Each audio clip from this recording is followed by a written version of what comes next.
Nah, justru ini uniknya, uniknya dalam sistem ekonomi kapitalis yang hari ini dunia terapkan, justru yang bertahan dalam krisis ekonomi, justru yang bertahan dalam gejolak ekonomi itu adalah kelas bawah. Dari Syekh Taqiyuddin An-Nabhani di kitab Nizam Iqtisadi itu, pemberian seorang kapitalis kepada masyarakat itu bukan karena berangkat dari spiritual, bukan berangkat dari keimanan, bukan. Dia itu memberi itu karena takut dirampok hartanya. Karena gap itu terlalu tinggi,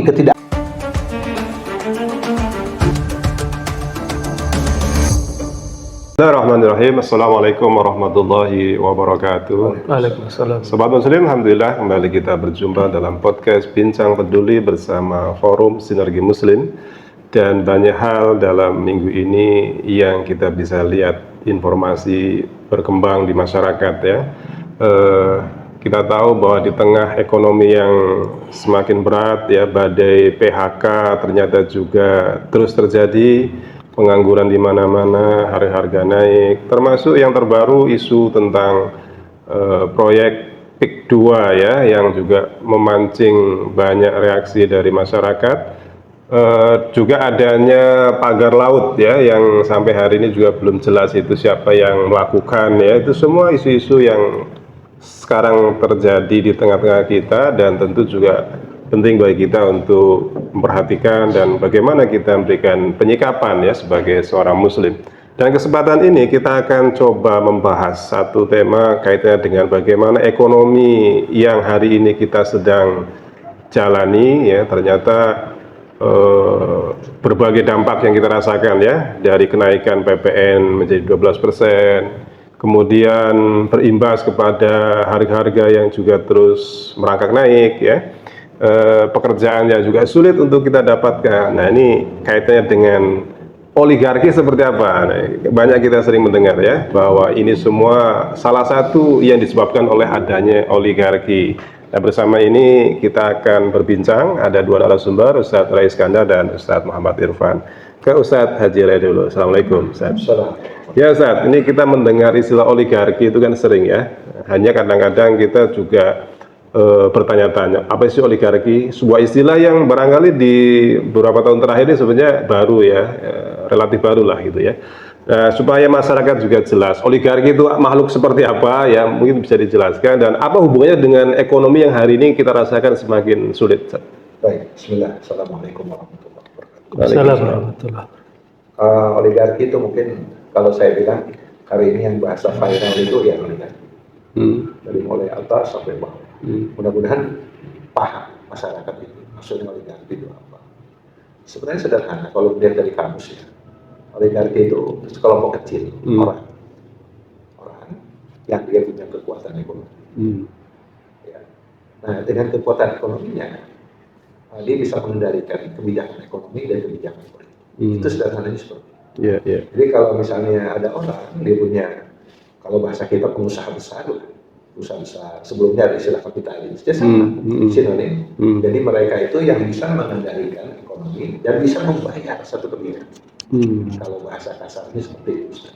Bagaimana bisa ya Indonesia yang kita kenal sebagai negara dengan ekonomi kerakyatan ya, dulu bahasanya begitu ya, atau ekonomi Pancasila, tapi kemudian hari ini tadi dikesankan dikuasai oleh sekelompok oligarki ya, untuk mengendalikan sehingga kemudian tadi barang-barang menjadi harganya mahal ya, pekerjaan sulit dan seterusnya. Oligarki yang harus kita pahami itu kenapa bisa muncul oligarki dulu? Saya pikir itu Ustaz. Kalau itu berdasarkan XX. Akibat dari ada apa ini seperti ini, ada apa seperti ini. Saya melihat oligarki itu adalah satu hal keniscayaan dari satu sistem politik yang dipilih. Nah, apa maksudnya? Maksudnya adalah oligarki itu akan tumbuh subur dalam sistem demokrasi. Nah, jadi ikon ataupun satu istilah bahwa pemerintahan dari rakyat itu kan berangkat dari istilah demokrasi itu sendiri, memunculkan kekuatan para oligark yang memang tadi dia tuh bisa menentukan keputusan sesuatu terkait dengan keputusan politik yang dia memang punya kekuatan ekonomi, kemudian dia bisa menentukan keputusan politik. Nah, muncullah tadi ekses-ekses ataupun akibat-akibat daripada kebijakan itu. Sederhana cara berpikirnya. Artinya apa? pada saat tadi sistemnya demokrasi, dan saya katakan demokrasi dengan oligarki seperti membuka seperti mata uang. Jadi artinya itu akan pasti bukan sekedar potensi, pasti memunculkan oligarki. Ya, di mana Ustaz oligarki itu bermain dalam sistem demokrasi sehingga kemudian mereka tadi memberikan pengaruh yang begitu besar terhadap keputusan politik dan juga ekonomi di Indonesia. Iya, itulah sekali lagi hebatnya pemerintahan dari rakyat itu. Saya katakan hebat pakai tanda kutip. Seorang penguasa dalam sistem hari ini itu dia tidak seluruhnya mempunyai uang. Kalau tidak saya katakan miskin gitu Ustaz. Dia butuh para pemilik modal, bohir yang hari ini dikatakan, yang bohir juga identik ataupun sinonim daripada oligarki itu dibutuhkan. Sehingga dia kekuasaan itu butuh uang, ya, sehingga apa namanya dia menggandeng para oligark itu untuk memodali dia terkait pencalonan dia, yang akhirnya saat dia dipilih dia akan memberikan ucapan terima kasih. Apa itu? Berupa kebijakan supaya uang itu kembali dan apa dengan untung-untungnya. Kita sangat paham dalam sistem demokrasi itu nggak ada makan siang gratis, nggak ada. Jadi artinya semuanya ukurannya adalah simbiose mutualisme, saling menguntungkan. Nah itu akan terus muncul besar. Nah yang menyedihkan memang rakyat, yang lain bukan rakyat oligarki itu. Oh ya, rakyat yang mayoritas itu yang merasakan akibatnya daripada tadi simbiose ini yang terjadi. Jadi hanya segelintir orang, segelintir elit yang mereka punya duit, ya punya sumber daya ekonomi, kemudian mempengaruhi keputusan-keputusan politik. Betul. Karena mereka lah yang memodali para calon pejabat ya ketika kampanye dalam pemilu dan pemilihan kepala daerah atau kepala negara bahkan. Iya, dan hari ini tidak hanya sampai di situ. Tidak hanya dia sebagai pemodal, dia pun menjadi pemain. Jadi pemain pula, dia pun seorang pengusaha, dia pun seorang oligark, dia pun seorang penguasa. Yang dikatakan hari ini istilah baru juga, mudah-mudahan tidak baru buat kita ya, korporatokrasi. Negaranya para pengusaha, jadi penguasa dan pengusaha. Peng-peng istilahnya. Penguasa dan pengusaha. Itu istilahnya almarhumnya Ridza Ramli. Ya, peng-peng. Baik, kemudian Ustaz, bagaimana kemudian? Tadi kan sedikit disinggung ada PPN 12% naik, kemudian ada harga-harga yang juga melambung, kemudian PHK di mana-mana. Hubungannya dengan oligarki di mana, Ustaz? Ya, itulah sekali lagi kalau ada ungkapan apa ya, oligarki itu dia akan greedy, akan rakus. Dia tidak mau apa yang bergulir atau yang dia dapatkan itu keuntungan itu baru itu. Dia akan coba mencari satu hal yang bisa memberikan keuntungan, margin, ribhi yang berlebih buat dia. Dia minta penguasa itu untuk mengeluarkan ini. Dengan alasan misalnya sekarang yang sering kita dengarkan PPN itu untuk menjalankan GBHN, menjalankan APBN, supaya APBN itu bisa bahasa hari ini bisa settle, bisa jalan dan seterusnya. Faktanya kan tidak juga. Faktanya pada saat seperti itu terjadi kenaikan itu, saya punya dugaan kuat itu memang usulan daripada mereka. Apalagi di satu sisi dia pun sudah sekali lagi ya. Para oligark ini kan gambling, Ustaz. Dia tuh kalau ada penguasa ataupun calon pemimpin ataupun siapapun yang dia modali itu tidak di pihak satu, di semua pihak dia akan modali. Kalau bahasa simulasinya, kalau ada 3 calon penguasa, dia akan tiga-tiganya dia akan pasang. Dia akan seperti berjudi judi di roulette itu. Apa sih bahasanya? Semua dia pasang modal. Semua ditaruh modalnya sama dia. Sehingga siapapun yang menang dia juga akan dapat bagian. Jadi artinya, nah itulah imbasnya keputusan politik. Sekali lagi oligarki itu ada ekonomi dan politik, dia akan minta feedback kembali daripada apa yang dia sudah tanam. Kasarnya seperti itu. Baik, saya ke Ustaz Irfan. Ini kaitannya dengan bagaimana kita punya sumber daya alam yang begitu melimpah, Ustaz ya. Tapi ternyata kan belum dinikmati oleh mayoritas masyarakat di negeri kita. Nah, kaitannya dengan oligarki di mana, Ustaz? Bahwa ada desas-desus mereka lah yang hari ini justru menguasai sumber daya alam untuk kepentingan mereka, kelompok mereka, tapi untuk masyarakat betul-betul hanya sisa-sisa, sehingga masyarakat hanya jadi penonton atau kalau menikmatinya sangat sedikit sekali, Ustaz. Ya, jadi tadi berangkat dari simbiosis ya antara oligarki dengan penguasa. penguasa itu butuh modal pada saat kampanye. Dan modal itu dari oligarki, dari orang-orang yang punya kekuatan ekonomi besar lah. Kemudian setelah jadi penguasa, maka oligarki yang sudah memodali tadi itu minta imbalan, karena tidak ada yang gratis kan gitu. Nah, salah satu bentuk imbalannya pertama adalah kebijakan politik yang dikeluarkan oleh penguasa, oleh pemerintah. Kebijakan politik salah satunya adalah kebijakan untuk mengelola sumber-sumber ekonomi. Jadi nanti kaitannya aspek politik yang dilakukan oleh pemerintah ini mengatur kepada aspek ekonomi. Nah, apa yang diatur salah satunya adalah pemberian izin atau semacam konsesi kepada pengusaha yang dalam tanda petik tadi adalah para oligarki itu untuk mendapatkan sumber daya alam yang melimpah. Jadi pemerintah yang kemudian memberikan izin, memberikan konsesi itu, yang harusnya sebenarnya izin dan konsesi itu hanya diperuntukkan kepada BUMN. Jadi ibaratnya aset kekayaan alam negara itu harus dikelola oleh negara melalui BUMN. Tetapi yang terjadi hari ini, BUMN-nya dikerdilkan, tetapi izin-izinnya banyak dikeluarkan kepada oligarki. Sehingga hasilnya apa?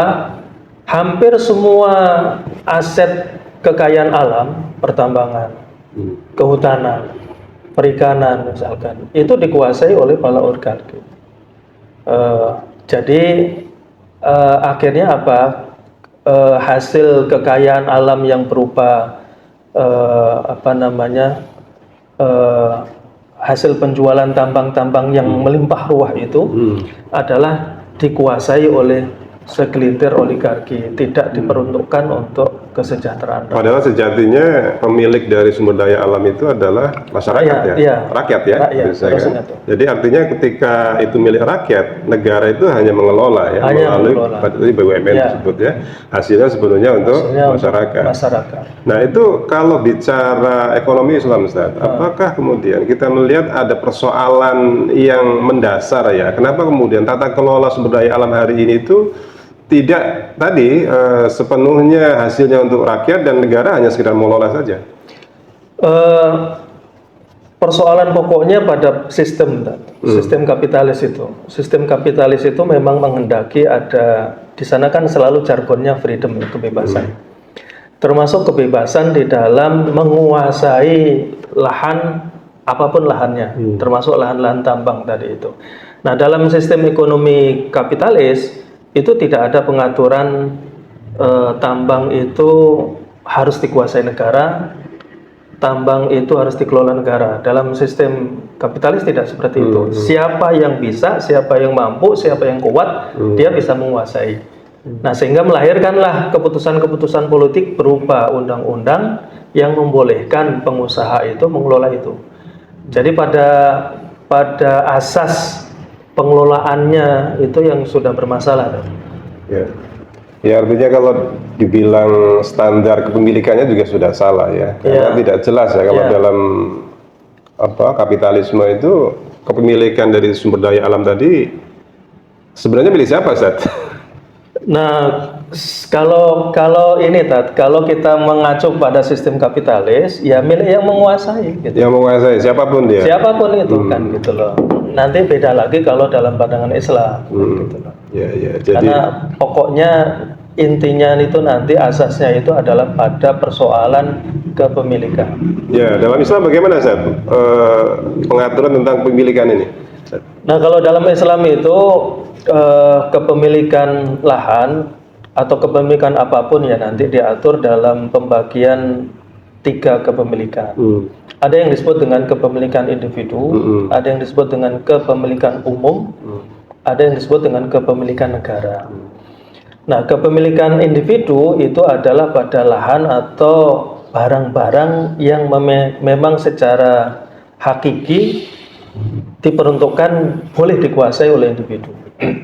Kepemilikan umum adalah barang atau lahan yang karakteristiknya menguasai hajat hidup orang banyak. Nah, kepemilikan negara adalah kepemilikan yang dimiliki oleh negara untuk kepentingan-kepentingan pelayanan kepada masyarakat atau kepada umat. Nah, jadi dengan dasar itu akan menjadi jelas dalam Islam, dalam pandangan Islam itu mana lahan yang boleh dimiliki individu, mana lahan yang tetap akan menjadi kepemilikan umum tapi dikelola oleh negara dan dipergunakan sebesar-besarnya untuk kemakmuran rakyat. Ya, mungkin juga yang paling krusial ya dalam konteks perbedaan ekonomi kapitalis dan Islam itu pada distribusinya, Ustaz. Ya. Distribusi kekayaan itu kalau dalam kapitalisme tadi mungkin tidak diatur ya, artinya siapapun berhak menguasai. Nah, kalau dalam Islam bagaimana, Ustaz? Ya, makanya dari asas tadi itu, dari asas kepemilikan, maka turunannya adalah distribusi kekayaan. Kalau kepemilikan saja tidak diatur, maka distribusinya yang kemudian akan pincang, karena dalam sistem kapitalis kan tidak diatur distribusi. Siapa yang kuat, dia akan menguasai banyak. Termasuk tadi tambang-tambang itu karena mereka dalam tanda petik diberikan izin dan konsesi untuk menguasai, artinya mereka akan menguasai itu. Nah, dalam Islam itu distribusinya pada akhirnya kalau kemudian tambang-tambang tadi dikelola oleh negara, maka negara akan mendistribusikan hasil dari tambang itu memang peruntukannya adalah untuk kesejahteraan rakyat. Jadi bedanya gini ya, yang tadi oligarki dalam sistem kapitalisme, satu tambang itu untuk dirinya sendiri. Tapi kalau dalam Islam, satu tambang itu dikelola oleh negara, hasilnya dibagi kepada rakyat. Nah, jadi dari situ ada distribusi kekayaan yang memang diatur secara sistemik dalam pandangan Islam. Baik. Di samping nanti banyak hukum lain terkait mengacu kepada distribusi.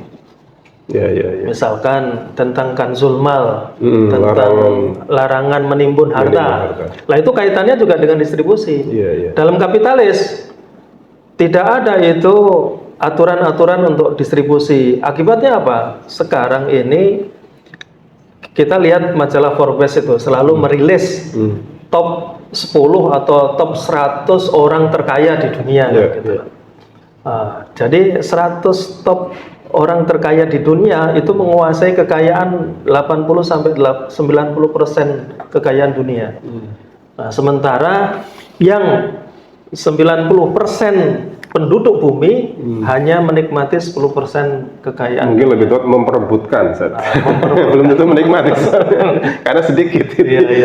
Terus dalam Islam juga ada konsep zakat, ada konsep larangan riba. Ini kaitannya dengan kesejahteraan masyarakat di mana, Ustaz? Ya, dalam konteks kesejahteraan kita ambil contoh zakat ya. Zakat itu kan kewajiban bagi orang yang mampu.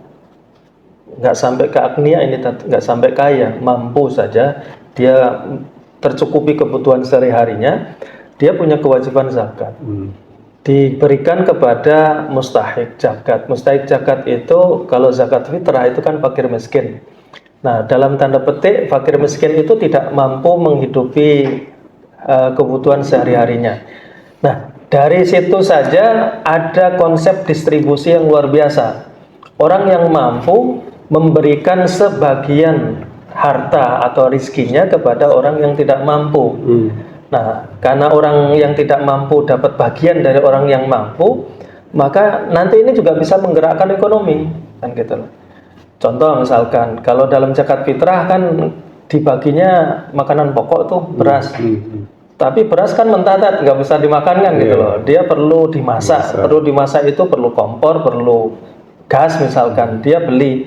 Nah, beli itu walaupun nominalnya nggak terlalu besar, tapi itu bisa menggerakkan ekonomi.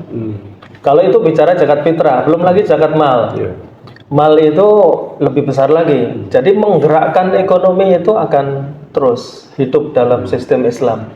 Nah, itu yang kemudian kita simpulkan dalam Islam itu ada mekanisme distribusi dari syariah yang memang sudah diturunkan oleh Allah SWT. Ya, baik, Ustaz. Ke Ustaz Azirai. Ustaz, ini kaitan dengan tadi sistem ekonomi Islam itu kan bagaimana pengelolaan sumber daya alam itu menjadi hal yang sangat penting dilakukan oleh negara, dan dia benar-benar hanya sekedar mengelola ya, karena hakikatnya itu milik umum ya, atau milik rakyat gitu kan, dan hasilnya kemudian memang dikembalikan kepada rakyat gitu ya. Nah, kemudian fakta-fakta yang kita bisa lihat Ustadz, baik mungkin di zaman Nabi, zaman sahabat, zaman para khalifah, itu seperti apa kaitannya dengan pengelolaan sumber daya alam, sehingga kemudian memang hasilnya betul-betul hanya untuk masyarakat. Negara sekedar hanya mengelola saja, memang kewajiban dia untuk mengelola itu. Ya, saya pikir tadi sudah cukup jelas ya disampaikan. Sebenarnya kalau diringkas ada 3 Ustaz kalau dalam sistem ekonomi Islam. Itu yang pertama tentang kepemilikan. Yang kedua itu tata kelola kepemilikan, tasarruf bil milkiyah. Yang pertama milkiyah, kepemilikan, kedua tasarruf bil milkiyah, yang ketiga adalah distribusi. Itu 3 itu itu ada dalam sistem ekonomi Islam. Jadi yang tidak ada di sistem yang lain. Nah, ini harus kita coba vis-a-viskan. Kenapa kita harus Islam? Tidak boleh yang lain, gitu. Nah, ini tawaran dari Allah Subhanahu Wa Taala yang menurunkan aturan ini untuk kita. Tawaran atau kewajiban? Tawaran untuk kita, gitu, sehingga kita tidak ada pilihan untuk mengambil itu. Karena semua pilihan itu wajib. Dari Allah itu kan, ini sistemnya seperti ini begini, mau nggak? Karena kenapa saya katakan tawaran? Kata Allah, wa imma syakiran wa imma kafur. Anda boleh beriman, Anda boleh kafir. Bahkan pilihan. Walaupun bagi orang beriman itu, ini kewajiban. Jadi melihat definisi tadi dalam sistem ekonomi Islam, pilarnya ada 3 itu tadi menjadi menarik. Contoh misalnya negara itu hanya menguasai kepemilikan umum. Kenapa? Karena negara punya tenaga, punya alat, sehingga dia akan membagikan, mendistribusikan sebagaimana surat Al-Hasr itu. Kaima dulatan bin agniya minkum, distribusi tadi, sehingga harta itu tidak muncul kalau tadi di zakat. Kalau ini negara, dia akan mengelola segalanya untuk kepentingan masyarakat. Apalagi dalam sistem Islam itu, kita sangat sering dalam podcast kita ada 6 kewajiban pokok dan kewajiban dasar itu yang disiapkan oleh negara. Dari mana uangnya? Gitu persoalannya. Kan sekarang ada pertanyaan, enak aja lu sekolah gratis, enak aja lu kalau sakit gratis. Dari mana? Nah, itu ada pendapatan negara yang dikelola di Baitul Mal itu 12 masukan negara yang ada di Baitul Mal itu untuk kepentingan semua kita. Dan tidak ada pajak di situ. Tidak ada pajak. Pajak pun kalau muncul saat memang Baitul Mal itu tidak mencukupi untuk kebutuhan yang urgent. Insidental saja. Insidental. Dan itu pun hanya diambil dari orang kaya dan umat Islam saja. Hari ini tidak. Hari ini uangnya belum sampai apa kita sudah kena pajak. Nah, betapa zolimnya. Kenapa? Karena memang tadi pajak dalam sistem hari ini tuh ya menjadi sumber utama dari pemasukan. Saya ingin coba sedikit tambahkan ya tentang pertanyaan tadi. Harusnya kita berpikirnya tidak terlalu jauh, sederhana saja. Jadi hari ini bukan ujug-ujug kita ingin memperjuangkan, bukan. Kita tuh melihat bagaimana sebelumnya Nabi, para sahabat dan khalifah yang jumlahnya banyak itu mengelola urusan umat itu dengan Islam, termasuk urusan ekonominya. Jadi sekali lagi tidak hanya untuk umat Islam pengelolaan harta milik umum ini. Orang yang hidup dalam sistem Islam itu mendapatkan pelayanan yang sama dari negara yang namanya khilafah itu, Ustaz. Sehingga kok aneh tidak mau gitu. Hari ini gaji kita habis untuk bayar sekolah, buat sakit, dan seterusnya. Ini negara, tahu negara itu, dia punya dana yang akan menolong mereka. Saya terkadang melamun begini, kok ada ya negara seperti hari ini kita kerasan hidup di dalamnya, pada segalanya kita susah. Ya, makanya Allah berikan jalan keluar. Ada satu omongan yang cukup kasar. Allah tuh turunkan aturan yang kita tidak bisa mampu memenuhinya. Makanya terkait dengan kepemilikan, terkait dengan ikatan, komunikasi, perbuatan, pengelolaan itu memang kita butuh aturan dari yang lain. Yaitu aturan dari Allah Subhanahu Wa Taala. Supaya persoalan kita tuh selesai. Nggak terus-menerus seperti itu. Terus yang kedua, hari ini yang dilakukan oleh kapitalis, dalam pandangan kapitalis tidak ada yang salah.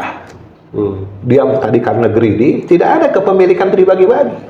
Dia mau punya pulau sebesar apapun, ada tanah mati sebanyak sejuta abdan seperti tadi sampaikan. Kalau beberapa tahun ini dikatakan 1% occupy, 1% itu menguasai seluruhnya, itu fakta, tidak dilanggar, tidak gitu. Cuma tadi muncul perlawanan dari bawah karena tidak ada ketidakadilan. Nah, ketidakadilan itu yang memang tidak muncul di sistem yang lain.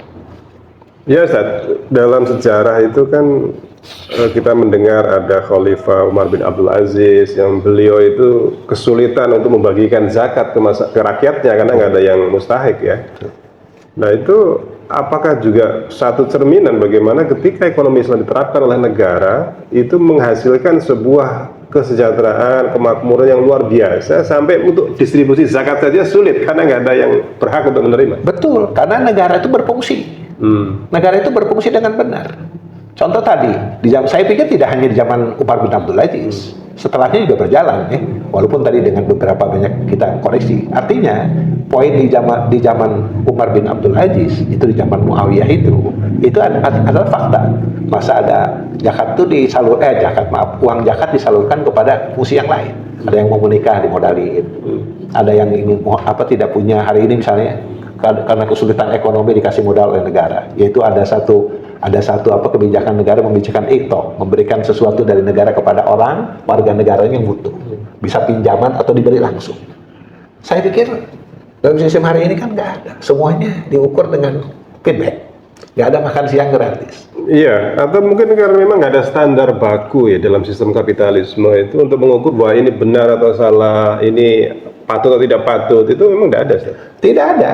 Jadi ini apa ya Ustaz ya? Hari ini tuh aturan yang ada itu kan terus dia akan coba hari ini rebound. Contoh misalnya zaman Obama itu kesulitan ekonomi itu luar biasa. Dalam sistem ekonomi kapitalis, apakah ada dia membantu masyarakatnya terkait dengan care, kepedulian? Itu tidak ada. Muncul itu Obamacare. Obamacare itu untuk menolong orang-orang miskin. Anehnya, ada tulisan menarik dari Syekh Taqiyuddin An-Nabhani di kitab Nizam Iqtisadi itu, pemberian seorang kapitalis kepada masyarakat itu bukan karena berangkat dari spiritual, bukan berangkat dari keimanan, bukan. Dia itu memberi itu karena takut dirampok hartanya. Karena gap itu terlalu tinggi, ketidakadilan itu tidak nampak. Akhirnya apa? Dikasihlah charity. Muncul hari ini CSR. CSR kan muncul daripada para oligark kan diberikan kepada masyarakat. Poinnya apa? Bukan untuk dia kebaikan, bukan, supaya dia kepemilikan dia tidak diganggu, kepentingan dia tidak diganggu. Ya. Jadi ada gula-gula saja. Ada gula-gula untuk masyarakat. Ya Ustaz, ke Ustaz Irfan, Ustaz. Ini kan problem ekonomi yang dihadapi masyarakat hari ini begitu berat ya. Apa-apa serba susah, serba mahal gitu ya. Sekolah juga mahal, kesehatan mahal gitu ya. Termasuk itu juga mengenai pada kita ya, para pengembang dakwah ya, pada para pejuang Islam yang mereka ikhlas berjuang, tapi juga kan mau nggak mau namanya hidup kan harus terus berjalan ya. Bagaimana Ustaz kita itu mencari solusi-solusi praktis di tengah sistem ekonomi kapitalis yang demikian merusak, tapi kita tetap harus bisa hidup, bisa berjuang dalam kondisi apapun yang kita hadapi hari ini, Ustaz? Ya, intinya pertama kita harus paham ya, bahwa kesulitan-kesulitan hidup ini diakibatkan oleh sistem yang salah yang diterapkan dalam kehidupan. Itu dulu sebenarnya. Bahwa kesulitan hidup ini diakibatkan oleh sistem kapitalisme.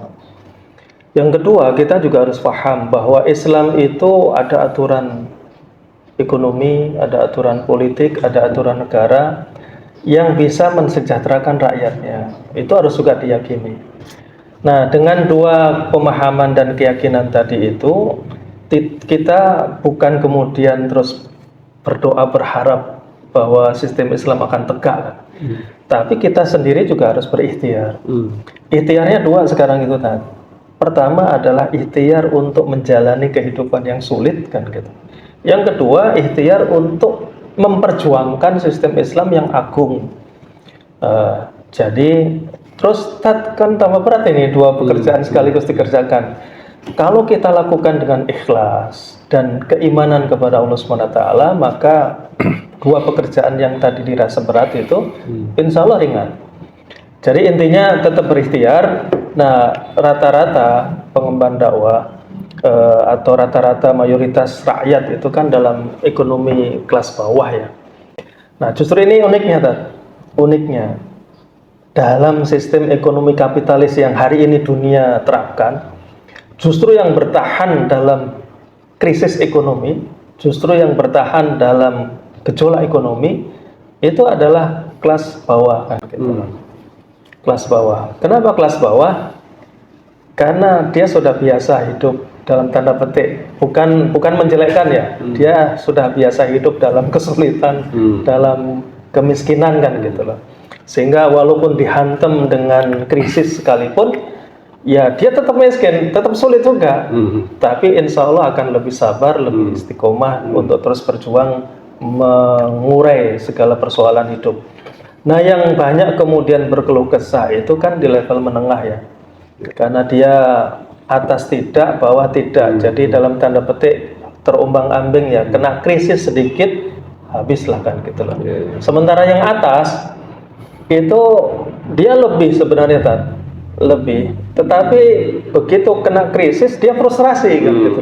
Iya. Nah, jadi itu unik rahasia Allah SWT yang kemudian menjadikan sistem ekonomi kapitalis itu, walaupun yang kaya itu punya kapital yang luar biasa, punya kekayaan yang luar biasa, tapi dia juga tidak nyaman. Tadi disebut misalkan dia takut dengan kekayaannya akan habis, maka dia bentengin dengan berbagai pengaman kan. Kemudian ada goncangan sedikit dia frustrasi. Sementara kita yang ya insya Allah dalam kesulitan, Allah kemudian berikan jalan-jalan keluar. Jadi tetap ikhtiar, tetap semangat, tetap insya Allah ada jalan keluar. Baik Ustaz. Ya, terakhir Ustaz, untuk closing acara kita nih, bagaimana atau apa pesan yang Ustaz sampaikan pada para pengumuman dakwah khususnya ya, para aktivis Islam dan secara umum pada seluruh kaum muslim dalam kondisi ekonomi yang berat hari ini? Jadi insya Allah gini dalam Islam itu ada aturan untuk mensejahterakan rakyat. Allah sudah jamin kekayaan alam ini bukan hanya cukup ya, tetapi juga insya Allah berlimpah yang akan bisa mensejahterakan rakyat. Tinggal kita yakin dan istiqomah tetap memperjuangkan tegaknya Islam dan syariah Islam, sehingga kesulitan ekonomi yang kita hadapi hari ini itu akan terurai dan akan tergantikan dengan kemakmuran dan kesejahteraan. Kuncinya satu, terapkan Islam. Kesejahteraan, keadilan atau kemakmuran tidak akan pernah untuk rakyat ya, tidak akan pernah tercapai pada sistem ekonomi kapitalis. Tapi kalau Islam diterapkan, syariah Islam ditegakkan, maka kesejahteraan, kemakmuran, keadilan itu akan diperoleh oleh seluruh rakyat. Baik, ya. Baik, Ustaz. Terakhir, Ustaz Rai, silakan pesan untuk sobat muslim kita di rumah. Bagaimana kita menyikapi berbagai kondisi ekonomi hari ini yang begitu berat dan kita juga tetap istiqomah dalam perjuangan Islam ini? Iya, tadi sudah dijelaskan. Saya pikir sangat jelas. Pertama, iman. Jadi iman ini terus harus lebih hebat, lebih tinggi lagi. Kalau saya tambah, bukan hanya iman, sabar. Sabar itu juga tidak diartikan fasih. Perkataan Sayyidina Ali harusnya jadi pegangan buat kita. Pertama, sabar itu yang baru hari ini mungkin di masyarakat dipahaminya, kalau hari ini musibah. Sepakat saya musibah, karena diterapkannya bukan aturan Islam. Karena memang direncanakan dengan sistem yang ada, pasti kita akan kena dampak kesulitan ini. Itu sabar, iya. Sabar ditimpa musibah. Kedua itu sabar tetap dalam ketaatan. Dalam arti tutup dengan keimanan, dengan ketaatan keimanan, lo pastikan jalan keluar. Banyak ayat Al-Quran bicara tentang keimanan, terkait dengan rizki, terkait dengan jalan keluar. Yang ketiga, tetap kita tidak mengikuti maksiat orang lain. Orang lain ada melakukan maksiat, kita tidak ikut-ikutan. Jadi 3 hal ini, kesabaran ini harus ada dalam diri kita. Di samping sabar itu tetap dalam ketaatan itu apa? Sama-sama ingin keluar dari kemelut ini. Memperjuangkan jalan keluarnya apa? Mengembalikan kehidupan Islam supaya yang tadinya dalam kesulitan menjadi aman sentosa, berkah dunia akhirat. Baik, ya, terima kasih Ustaz Rai, terima kasih Ustaz Irfan, Sobat Muslim. Alhamdulillah kita sudah di penghujung waktu. Jadi pada sesi ini kita coba untuk memberikan pencerahan kaitannya dengan bagaimana ternyata oligarki itu begitu dominan menguasai kita dan mengatur ya, terutama juga dalam konteks ekonomi. Sehingga hari ini harga-harga naik ya, kebutuhan pokok itu mahal, semua serba mahal, ternyata tidak lepas dari peran oligarki yang menguasai ya mayoritas sumber daya ekonomi kita, dan mereka menikmatinya sendiri begitu rakusnya mereka, tapi tidak peduli kepada masyarakat secara keseluruhan.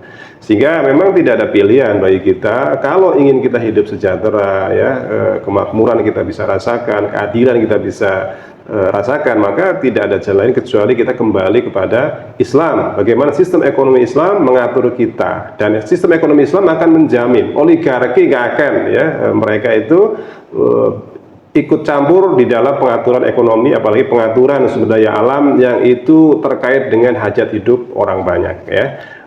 Tidak ada kata lain bagi kita semua untuk terus berjuang, ya, dalam kita menserahkan umat, ya, dengan Islam, dan insya Allah kemenangan itu akan segera datang. Amin, Allahumma amin. Terima kasih, sampai ketemu lagi. Assalamualaikum warahmatullahi wabarakatuh. Waalaikumsalam.